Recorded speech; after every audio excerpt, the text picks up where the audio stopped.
Welcome to Mordor. Come show your wife some love. Or farm on Greenskins. And watch orc captains get backshotted by cat-like monsters. Shadow of Mordor is a game that comes so close to hitting the mark of a great game. The obvious stars of the show, as some of you may have heard or experienced, is the combat and nemesis system. So I'll save those talking points for last. The biggest letdown and issue with the game by far is its story. It's flat, mostly uninteresting, unoriginal, and just kind of hard to care for. Though it does its job of helping justify what you're doing gameplay-wise, so it isn't exactly bad per se, but it's just as I said, it's flat. And when we're talking about flatness, Talion is one of the first things that comes to mind besides the story. Talion is cool, and that's all Buddy has when it comes to positive character traits. He's a grump, and so is Celebrimbor. He's sad and uninteresting as a protagonist, but you can see bits of character surface when he's interacting with some of the actually interesting characters of the game, like Torvin. But Torvin is a dwarf, and dwarves are naturally awesome, so it's a tad bit unfair to compare the two of them. It's odd.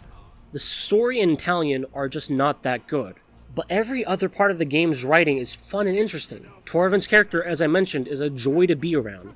The Uruk's writing is witty and funny. It's nice to have an antagonistic force that's honestly just evil for the sake of it. Celebrimbor is a slightly more interesting character than Talion, as there's a few twists that are revealed that elevate him above our edgy and one-dimensional MC. And the ending is just the worst anticlimax I've seen in a minute. Without spoiling too much, it boils down to quick time events for a final boss fight, and narratively it's not much better. Then when it comes to the world itself, it's cool to watch how things play out.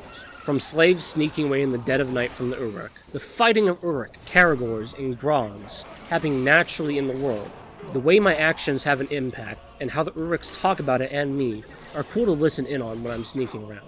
And the infinite spawning of orcs is, at the very least, narratively cool, with how it shows the endless might of the Black Hand's army, though gameplay-wise, it proves to be annoying and grinding.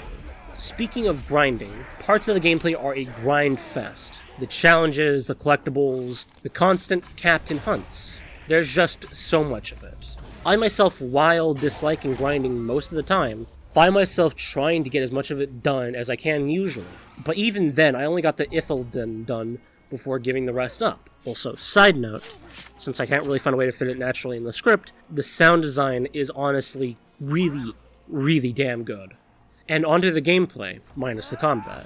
Mainly in regards to the Assassin's Creed style parkour. It's both smoother than you'd think, along with jankier than you'd think. You'll be gliding along buildings with ease, then get caught up on a small outcropping of wall. I lost count on the amount of times I got caught on a small rock that Talion did not jump over. Now, the actual undisputably good parts of the game. The combat, first off, is great. Smooth and brutal. It's brutal and aggressive, from aggressive fighting to aggressive stealth. Taking on a large group of Uruks, comboing and bouncing between each of them feels amazing. Stealthing your way to an encampment, before taking out an archer and firing off a few arrows to whittle down the numbers, then jumping in to finish off the rest as some of them scurry away in fear. It's just a delightful time. The varied animations are the best part, to be honest. The many different animations for each type of execution are amazing to watch, and make combat feel all that much more brutal and satisfying. Upgrading your abilities is something that you can actually feel taking effect and making a difference in how you play. Now, the Nemesis system. They really hit their jackpot with it. I'll be honest though, it doesn't hit its full potential till halfway through the game when you get the ability to brand and dominate the orcs. Before that, it's mainly just somewhat of a fun novelty mechanic. But when you do get that ability, it is addictive. Sneaking through a fortress to brand and convert orcs to your side just to spring them on their fellow orcs is also addictive. And speaking of addictive, hunting down the bodyguards of war chiefs one by one to brand them before finally confronting the war chief himself, with each of his bodyguards ready to turncoat and beat the shit out of him. I'll say there aren't many times where a game mechanic has made me feel that strongly about it. The biggest issue with Shadow of Mordor's Nemesis system is as soon as it reaches its full potential, it's over just as quickly.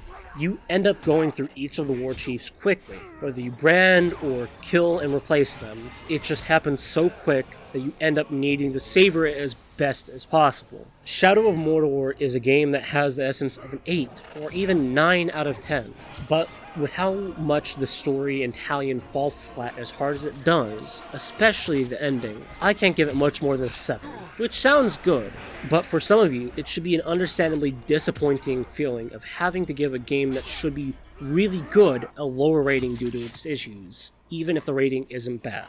I'm hoping to shoot for a review a week or every 2 weeks from now on. As always, the backlogged reviews are linked in the comment below. And like usual, have a nice day.